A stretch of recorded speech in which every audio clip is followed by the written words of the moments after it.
Good morning, it's Friday the 19th of June. It's another misty Northumberland morning and I send you greetings. Today there is one of those conflicts of the lectionary.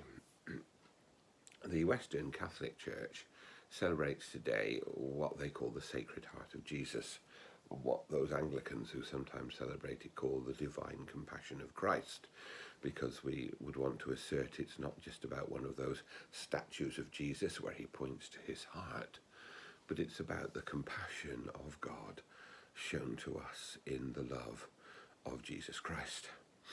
The Anglican Church doesn't officially celebrate that in their calendar, although many people will, and it instead celebrates an Indian Christian named Sundar Singh, who died in 1929.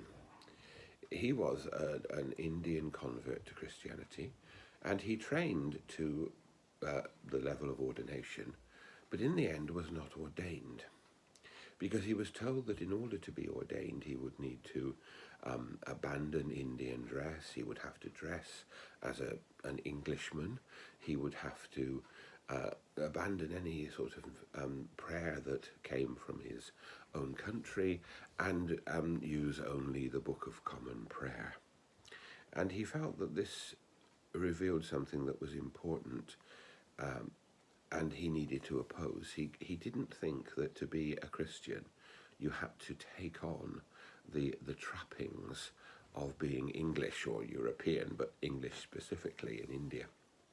He felt that Christ was for all, and that each culture needed to appropriate Christ in a way that suited itself. And this is an argument that's still going on. It's still going on throughout the world in how we understand how Christianity applies in each culture. Western Christians still think of Jesus somehow in our heads as being European and Christianity as being Western. And of course it's not true. Christianity is an Eastern religion starting in the Middle East and finding its first successes in the East as much as in West. And it was only Paul who brought it to Europe, and it was the fact of the Roman Empire which drew it west and finally to our shores.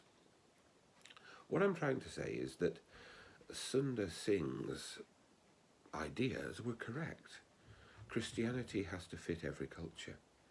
We cannot stop Christianity appropriating that which is relevant in the culture it meets.